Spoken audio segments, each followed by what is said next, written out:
Kia ora koutou katoa and good afternoon.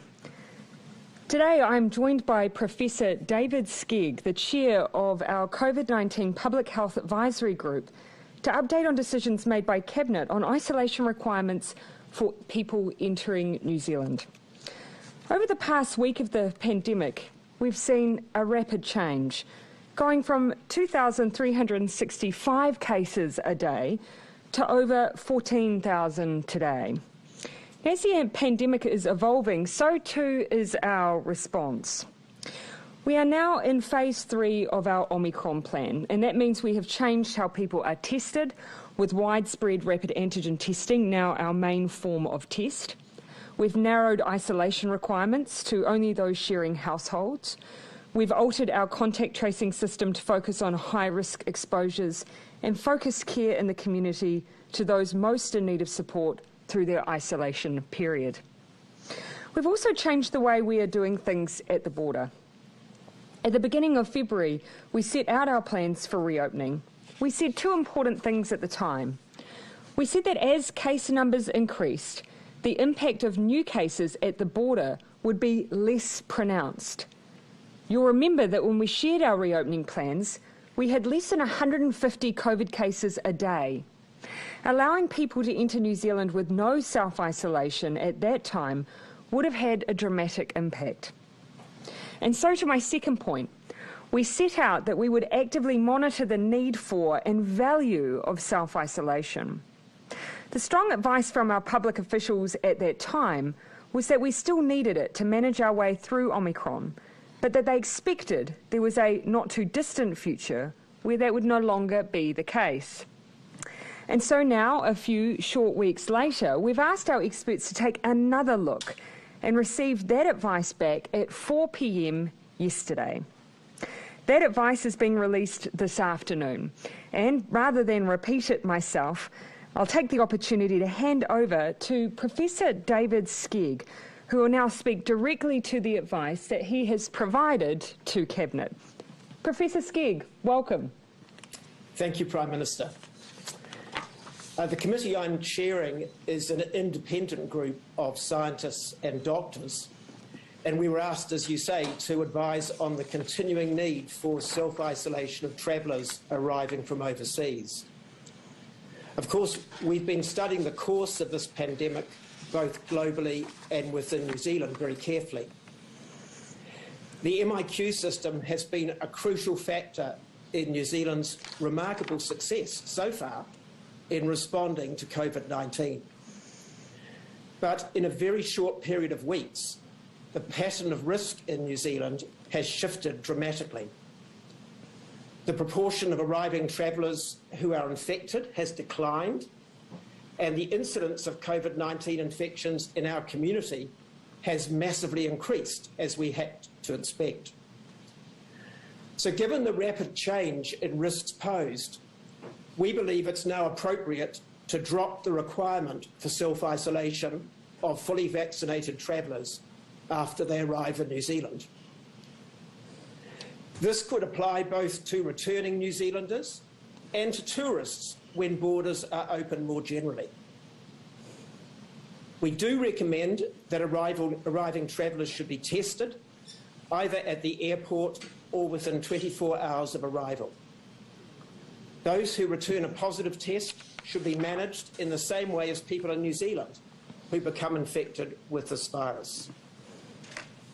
We recommend that whole genome sequencing should be carried out in those cases as a surveillance tool to detect the arrival of new variants of the virus.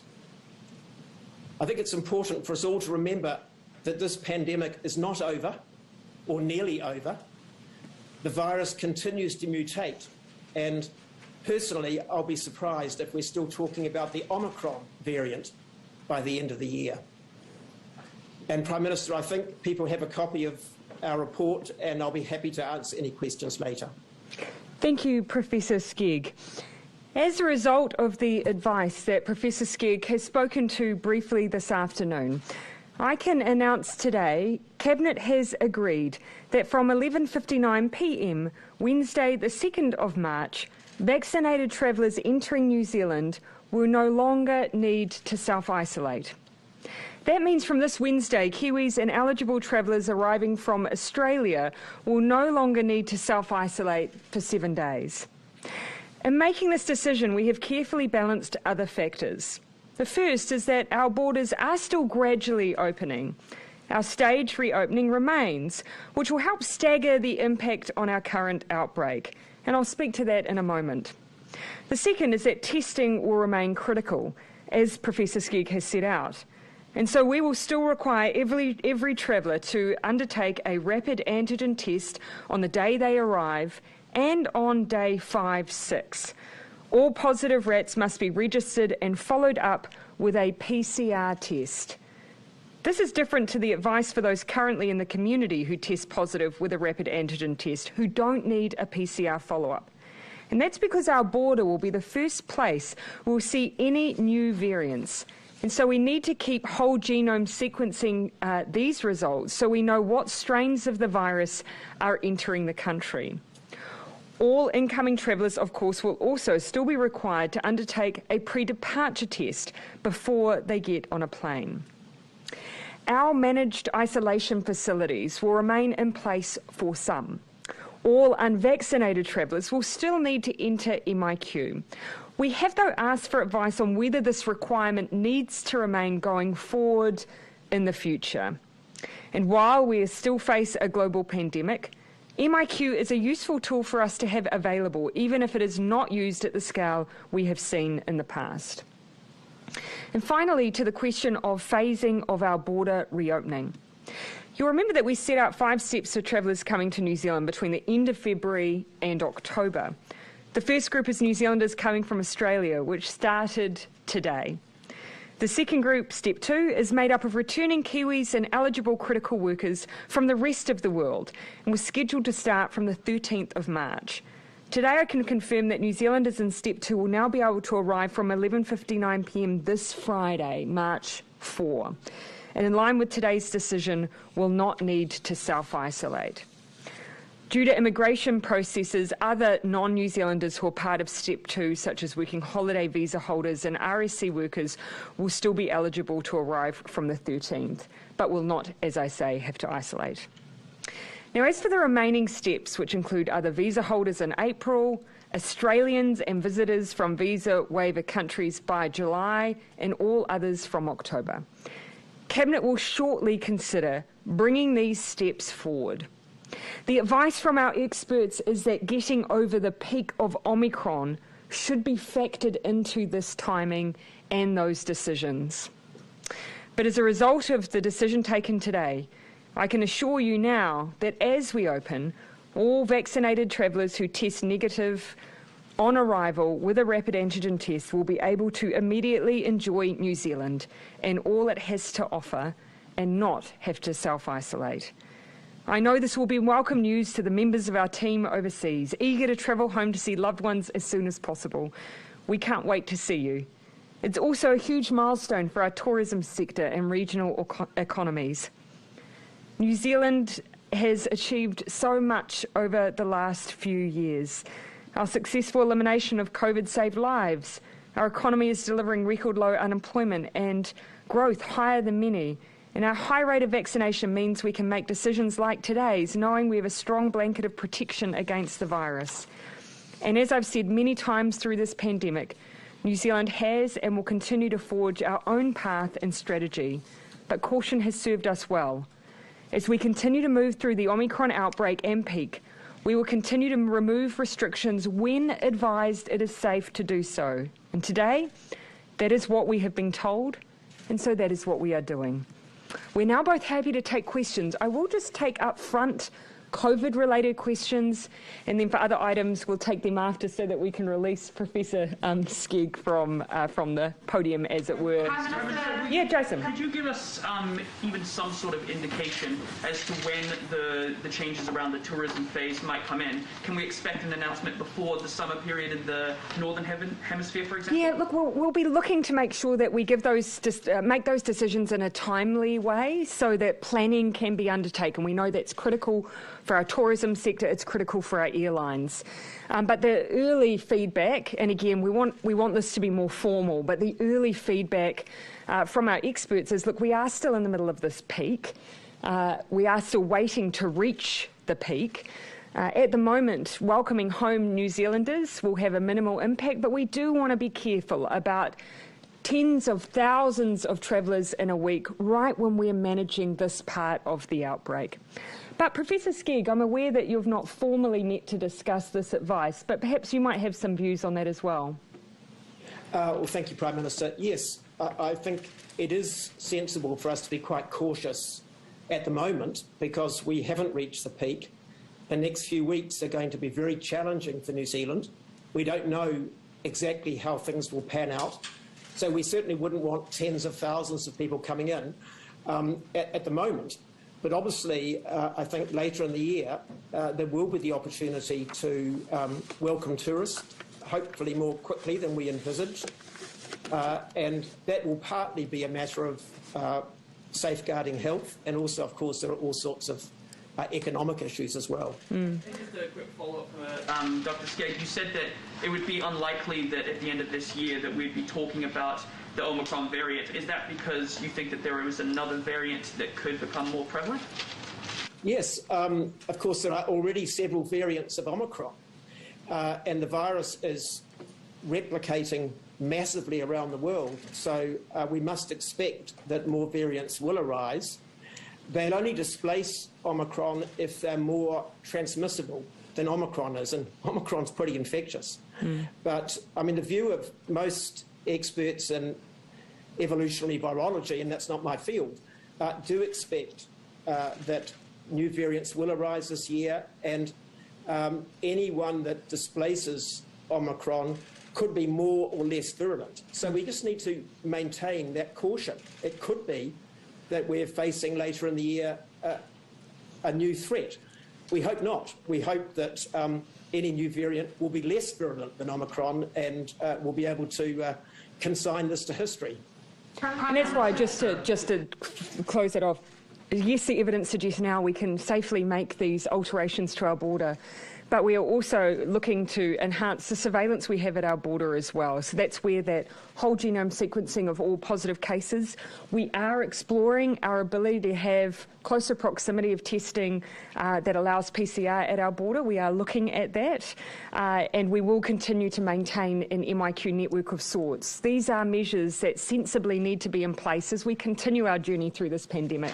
Jessica, then Jenna, and then I'll come into the front with Thomas. Omicron's set to peak in New Zealand in mid-March under the updated modelling. So how long after we've peaked, let's say the next 5 weeks are bumpy, how long after that would you be prepared to open our border to non-New Zealanders?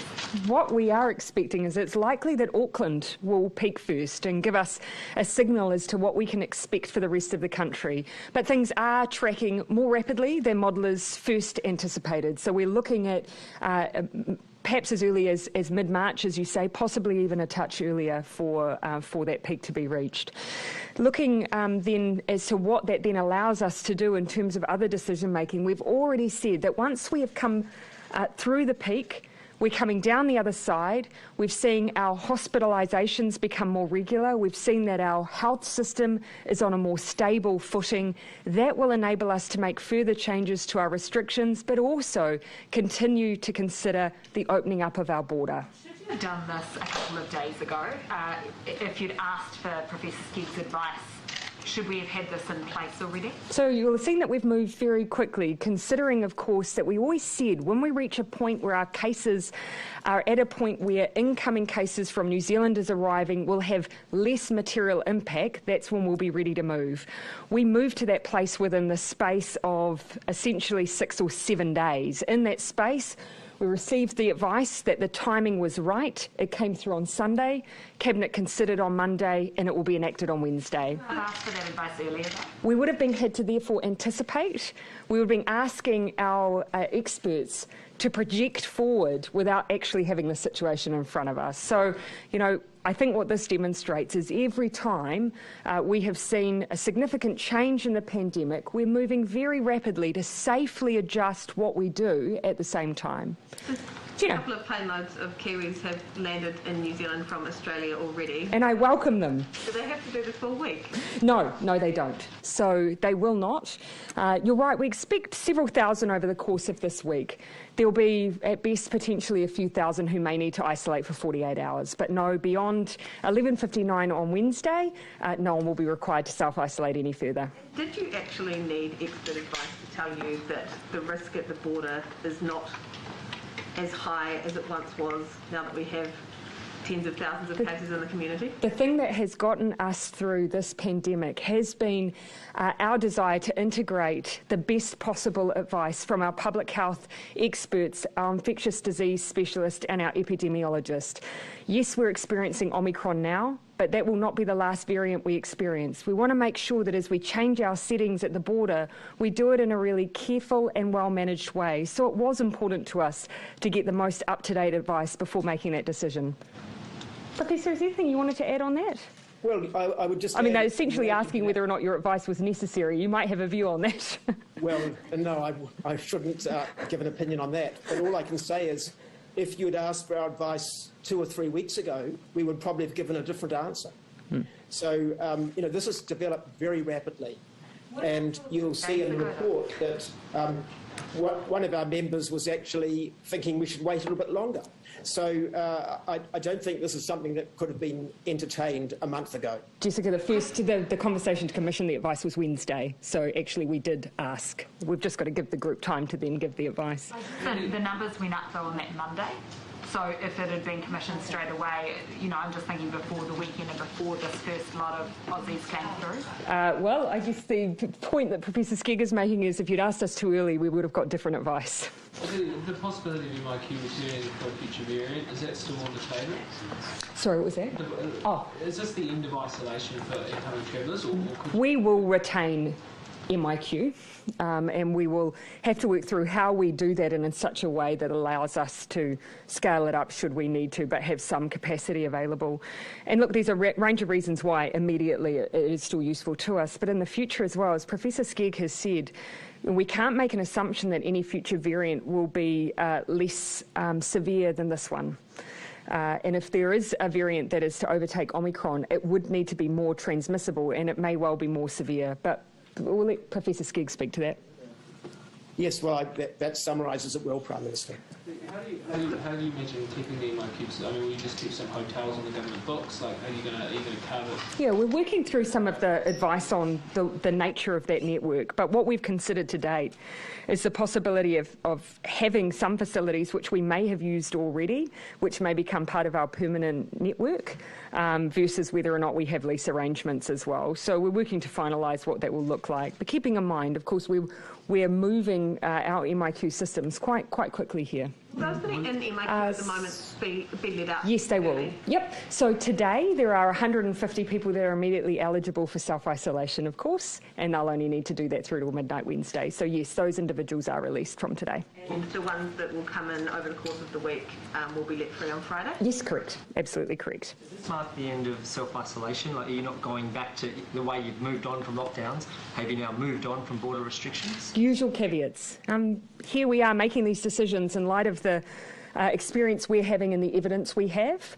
But I think every expert would want us to just remind people that this pandemic isn't over yet. So we need to make sure that we still have in our back pocket all of the tools that have got us through so far. That doesn't mean we shouldn't celebrate this milestone today. Can I also ask, across the road is obviously the protest. It will enter its 4th week tomorrow. It's an international beacon for the anti-vaccine movement. Do you have a plan to stop people coming from Australia and further abroad protest outside Parliament? Well, of course, those individuals, we, of course, do not predetermine where people will go after they arrive in the country. Keeping in mind, though, of course, if you're unvaccinated, you're still required to go into MIQ. Yeah. The report. Yes. The report talks about the possibility of requiring 3 doses of an approved vaccine to be qualified as fully vaccinated. Yep. Has the government given any thought to that and when it might consider it? Professor Skegg, do you have a view on when New Zealand might need to take that approach of calling 3 doses as fully vaccinated? So we have given, we haven't made any final decisions on that. I think one of the things that we've been considering is we have to operationalise any decision that we take in this area. And of course, we have to factor in the availability of boosters at the point of departure, and of course, making sure that we are fair and reasonable in assessing whether or not someone's had the opportunity to be boosted from the last second dose that they've had.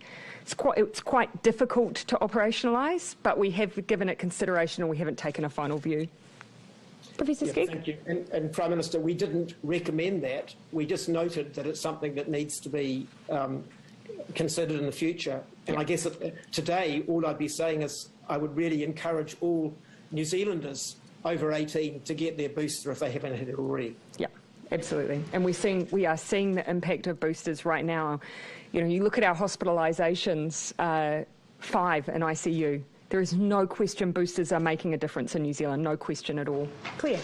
On the court decision on the mandates, has the government given... Do you mind if I just wrap up with questions and then I'm happy to come back to you on mandates?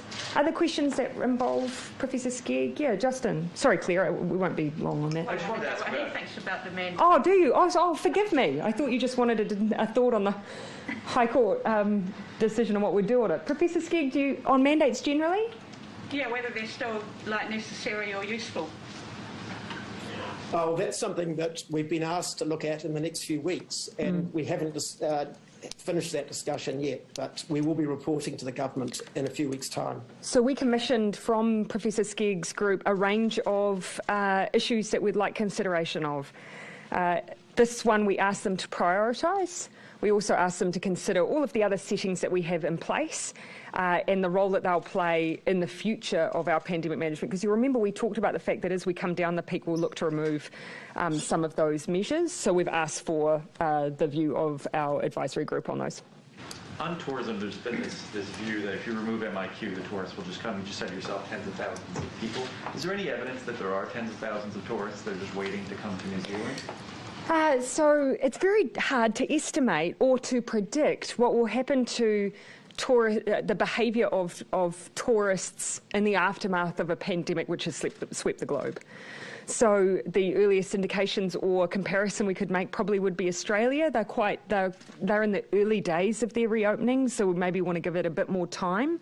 But it is difficult to predict at this stage. What we do know is Tourism New Zealand has worked very hard to maintain New Zealand's brand and New Zealand's position as a destination in people's mind, even if people haven't been able to travel in that intervening period. Because the first evidence out of Australia seems to be that it's a bit slower than at this stage had expected. That's right. Is there a message there to the tourism industry who might be looking at this and saying, why are you waiting? That perhaps this could be a rebuild that is measured not in weeks and months but in years? I think they'll be live to that, but we also shouldn't diminish the impact for a country of our size, the impact that tourism coming back in will have, because even the domestic tourism has made a difference domestically. But I think our industry knows it will be a rebuild, and at the same time we want to continue to encourage New Zealanders to enjoy domestic tourism too. Jane, and then I'll come to Joe, and then Amelia. Do you have any concerns about the uptake of booster shots in New Zealand compared to, the first and second vaccine doses, and is that something your group's considering in any way? Well, obviously, I'd like 100% of eligible people to have the booster. Compared with other countries, we are actually very well prepared for this Omicron outbreak. Of course, most countries were still getting underway with boosters when Omicron struck. So I wouldn't want to be too pessimistic about this. I think we are in a very good position, but there still are about 30% of people, or a bit less, I think, who are eligible, who haven't taken up that opportunity. And I would strongly urge them to do it. It's no use doing it after you've got sick. Do you have any thoughts, or have you discussed, what might be behind a slightly, slower booster uptake in terms of, for example, complacency, or, you can get your 2 vaccines and you get your vaccine pass, but you don't need the booster? I mean, is it something that features in your discussions? We haven't sort of discussed the psychology of it in detail. I guess it is complacency. Also, I think the way things have evolved, we all understood there'd be 2 doses of this vaccination. We now know with Omicron, really it should be 3 doses. Even the word booster somehow implies an optional extra. It's not. You know, in order to be fully protected, you need 3 doses. So I just think it's quite understandable, but we've got to strive to get everyone protected if we can. Yep. Joe. Thomas, just with any border announcement, there are always people who will gasp at the idea of borders opening after they've been quite closed for some time. I'm just wondering if there is any sort of modelling or sort of guesstimate type stuff that has been done around the impact on the health system, how quickly we might get through the peak or how sustained that peak might be as a result of opening those borders. Yeah. So if we take into consideration the inclusion of step 2 as well, I have an assumption that we'd have then on top of step 1, which is 5,000 to 6,000 travellers a week, we then get to 10 to 13 additional travellers per arrivals per week. The estimate now is because of the measures that we already have in place, granted this is with self-isolation, an estimate of up to 425 cases being added into the mix as a result of that. That was with self-isolation though, so it'll be higher. 100 to 425 imported cases per week being introduced into the community, but again, that was with self-isolation, so we'd estimate that it would be a bit higher again still. So what that demonstrates is that relative to the case numbers that we have now, an impact that would be considered to be manageable within our health system. And I've seen some of the estimates around the impact on hospitalisations, and it is what I would describe as minimal. So that, I mean, how much could that 400, I mean, that's quite, if you've got self-isolation and play with that figure, no self-isolation is quite different. So except they actually assumed that there would be quite a high rate into the community with even self-isolation. So they estimated that with self-isolation they'd still get 65% of arriving cases still reaching the community. And do you anticipate that a lot of that would impact the Auckland health system in particular? Well, of course, it's not everyone who arrives in New Zealand stops directly in Auckland, and of course, people are able to take onward travel to their final destination. But we could assume that just as a proportion of population, that yes, there'd be a number in Auckland. But again, the impact on the health system, I'm happy to pull out the figures we've had, but it was a small percentage that they were considered would then impact our wider health system. Keeping in mind that these are vaccinated travellers who have also had a pre-departure test as well. Amelia? It's just on Russia. Is that all right? Yes. Do you mind if I do one quick glance to see whether or not we have anything further for Professor Skegg? Professor Skegg, thank you so much not only for your very timely advice, but joining us today and taking questions from the media. It's much appreciated. Thank you very much. Kia ora tātou. Yes, go ahead. If there's been any further consideration to the autonomous sanctions bill, sort of National said it would support it this week if you were to put it through, and you know whether you are now looking at bringing that bill in so you can go ahead and sort of freeze Russian oligarchs' assets in New Zealand? That would not be the only way that we could do that. So at Cabinet today we discussed further advice on how we could ensure that as a result of action in other countries we don't see any, for instance, onward investment flows into New Zealand, and that we are really targeting those actors in particular who we want to put pressure on as a result of this invasion in Ukraine. So we've got a couple of streams of advice going at the moment relating to the Overseas Investment Act, but also whether or not we could design something specifically targeted at Russia. Our view at the moment is changing the law on autonomous sanctions may not be as timely as some of the options that we otherwise might have, and we want to make sure that we're impactful, that we act quickly, and we continue to send a strong message. So we need a law change?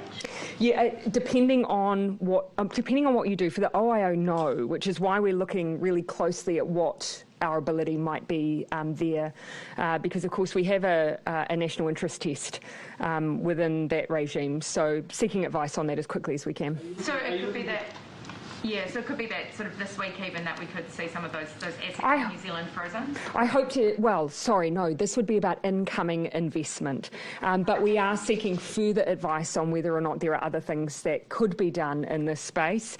It's fair to say we're looking for those options which enable us to move as quickly as possible. Changing the entire autonomous sanctions regime for every future scenario would not be as quick as some of these other options. And just Australia has just recently provided some military hardware to the Ukrainian support. Is that something that we would consider doing, sort of be it lethal or non-lethal hardware? Yeah, so look, you will have seen that there are some countries who are providing military hardware as a contribution to Ukraine as they continue to fight the invasion from Russia.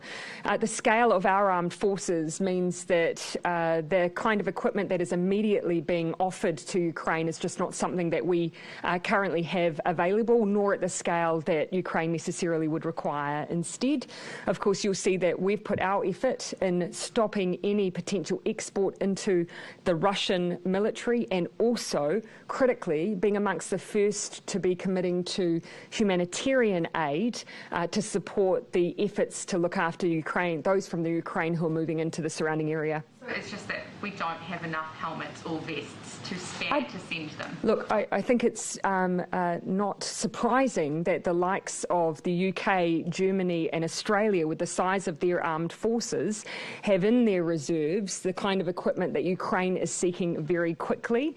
What New Zealand can do is make sure that we are making a contribution to other parts of the effort. There is need within Ukraine to ensure that people receive humanitarian aid and assistance. We've always been very quick to provide that. We've done that today before most, and that's going through the Red Cross, who can already get in on the ground to support. Yes, sorry, I did say I'd come. Yes. Just back to the assets that you were talking about, just for clarification. So the New Zealand government would consider possibly freezing New Zealand's assets of non-residents or non-citizen Russians, or permanently confiscate them in light of this invasion? When it comes to the action that we can take as a nation to reinforce our strong condemnation of what Russia is doing to Ukraine, we haven't taken any options off the table at this point. We are continuing to seek advice on other actions beyond what we've already done now, but to reinforce, much of what we have done is very much in keeping with the rest of the world, and our statements against Russia have been strong, which is what New Zealanders would expect. Have you had any advice about how many assets are held in New Zealand by Russians? I've had advice on what you might anticipate would be incoming investment into New Zealand from Russia. That has been fairly minimal in recent times, but it's one of the things we're interested in looking at, because what we wouldn't want to see is that as a result of action from other countries, any attempts for onward investment into New Zealand. So making sure we're covering that off is part of the advice we're asking for. And just a reality though. Yeah, I'll just let you finish and then come to Jane. And New Zealand Crown entities and Kiwi savers, are you comfortable with them having any investments in state-backed Russian companies? I think the first thing to say is that legally we are unable to direct those investment funds on how they make their investments, but I have been advised that, for instance, the guardians of the super fund are going through their own process at the moment when it comes to any investments that may be linked directly into Russia and those responsible. Isn't it realistic that even if you do take other measures, New Zealand's still going to be, I suppose, well short of actions that countries like Australia, UK, US have taken? Not necessarily. No, let's make that assessment at the time that we've completed the raft of measures that we're likely to take. Many countries have put out a first blush, continue to look at the measures they can take. New Zealand is no different. And I spoke with Minister Mahuta, who is in Europe as we speak. What she reiterated to me is that our partners consider our actions and measures to have been very much in keeping with theirs, the strength of our statements to be in keeping with theirs. We are taking the stand that the rest of the world expects, and in fact, when it comes to humanitarian assistance, moving very quickly to play a role as soon as we can. You make a position that China is I suppose, positioning itself between Russia and the rest of the world? I think it's going to be in the whole world's interest to ensure that we don't see any positions here that might further entrench difficult, regional issues that we continue to navigate. We've made no assumption about the positioning of China on these issues. Our officials have remained engaged with China, expressing our views and concerns around Russian activity and this invasion, and continuing to encourage all Security Council members to take a very strong position. There's going to be an expectation from other countries that China could use its relationship with Russia to mediate or, intervene at all? Why not encourage other Security Council members? Why not encourage China to play the role that the world is looking for right now? Let's not make an assumption on particular positioning. We don't want to further entrench diplomatic hostility when actually what we all need are diplomatic solutions. Have you moved any close to expelling the Russian ambassador? We haven't taken any final decisions in that regard. And one of the things that we continue to consider is, of course, we have to think about the knock-on impact for those in the region as well. It means that you wipe out your ability to provide consular assistance on the ground to New Zealanders. Are you making any provisions for if New Zealand's consular staff over there do need Yes. to be taken out? Yeah, we always make sure that we're well prepared because, of course, at any time you could have a unilateral move from within country as well. So what would it take to expel the ambassador? I mean, you've got to. As I say, everything is still every option is still on the table. Shall we be looking to hit for that? No, every day we're considering all of the options that are on the table for us. One of the discussions overseas at the moment is a lot of prime ministers and the like are sort of saying we would support our citizens to go over there and fight in Ukraine. Has that come up at all? No, it hasn't. No, it hasn't. And I'd expect that at this stage New Zealanders want us to be taking a strong position. They'd want us to be early movers on interventions and play a role to not only support the diplomatic efforts, but also those in Ukraine who are affected in their day-to-day lives, and we are doing all of that. Prime Minister, yeah. We've seen some extraordinary scenes in Ukraine. People. Justin, then I might finish with Sam. Some extraordinary things in the Ukraine. People carrying landmines, tractors towing tanks, Ukrainian citizens preparing Molotov cocktails. Well, yeah. Sure. Yeah, citizens telling Russians to go F themselves on the way out. Are you, like lots of us, in awe of the spirit and the actions of everyday Ukrainians to try and repel the Russians? I cannot imagine what it would be like to have your homeland invaded in that way. And so I think what we're seeing is all of the human emotions that you would expect people would feel to have such a brazen and inhumane invasion. And that's what I think we see on display. But also it is extraordinary because you can only imagine what it is to be faced with the full force of the Russian military. And I've even heard reports of civilians standing in a line in front of tanks as they move through their towns, and that is extraordinary. As the world leader that has, a small but particular significant part to play in this, does it make you reassess your worldview or how you might deal with despotic regimes in other places? Unfortunately, it has confirmed, I think the reason that it is so confronting for so many is it confirms that we are in stable times, that the predictability that we thought we had in our international world order does not exist in the way we believed and hoped it might. Now, many of us may have already had the view that that was the case, but it is still nonetheless confronting to see it writ large. The European Union and a number of other places have banned the Kremlin channel RT, Russia Today. So the EU said it was toxic and harmful disinformation. Sky carries it here. They've temporarily pulled it. They said as they're looking at the content to see if it fits New Zealand's broadcasting standards. Have you considered banning it just as a sign to the Russians of what should be acceptable? Yeah, forgive me, because I had my recollection, and I'm reading twice daily updates on the situation and being briefed regularly, and I want to go back and check some of the latest on that subject matter, if I may. My obsession in recent times has been SWIFT and the movements there and incoming asset movements, but I will take another look at that. And I will come back over here to Ben, and forgive me, I haven't given you a question, so I'll finish there. Are you aware of any concerns about prominent Russians with connections to the Putin regime not covered by the existing travel bans who may be getting to New Zealand? There's lots of speculation and people looking at the flight paths of oligarchs. Yep. Is that something you're keeping an eye on? We are keeping a constant eye on our travel ban list. It numbers 80 at present. We work closely with our international partners in an effort to make sure that we have up-to-date information, that information sharing is occurring, and that we have a list that reflects those who we need to be targeting. As I said, we're at the moment working on the inclusion of individuals from Belarus. And yeah, I'll just finish over. I forgot. There's two actually. I haven't. Sorry, Amelia. If I may, I'll just come to. I don't have your name. Ethan. Ethan. Sorry. On housing, what is your response to students who are having to drop out of university and move back home due to the unaffordability of housing in Wellington? I would point to the fact that we, of course, did make sure that we saw through the changes that we made to government support that we did also see an increase in student support.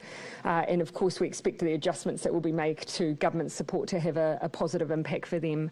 I absolutely understand that, particularly in Wellington, the housing market is very, very difficult, and it was one of the reasons that we considered them alongside those benefit increases. Yeah. Minister, we've seen a massive police presence still. Do you feel safe there, and have you been told any advice around, will Parliament continue to operate safely given the protests? Yes, Parliament has continued all the way through. The police have continued to work hard to ensure the safety of people who work in the building. That is not to say that people haven't had difficult experiences coming and going from the building, as many I've heard have been abused for wearing masks and the like, and it's another reason that those outside need to go home. When it comes to Parliament sitting, you'll see that we're moving to a hybrid model that allows a virtual sitting, but that is not because of the protest, but the outbreak. I would point out that they are a part of the outbreak. We know that there are COVID cases connected to that occupation. It is a COVID camp.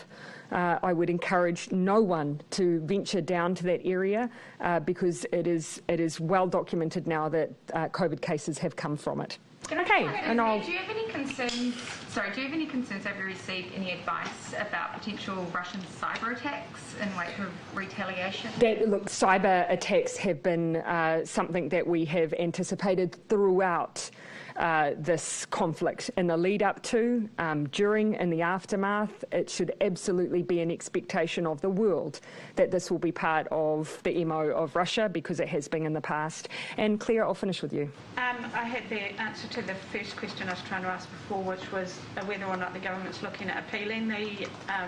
Haven't made any final decision at this stage. And also, in terms of the protests, whether or not you've had any reports on how stretched police in other regions are getting because of the deployments they're having to send to Parliament day after day after day after day. Yeah, so I think the first point would be that we now have the largest number of police officers that we've had. So we have made an effort throughout our time in office to increase the number of recruits that we have, the number of police officers. Of course, there's no question, though, that the staffing of this protest and ensuring that people are kept safe as a result of it will have an impact. You can see just the number of police officers required to ensure that people can safely go about their work, go to school and operate their businesses. The sooner it is over, the better. Thanks, everyone.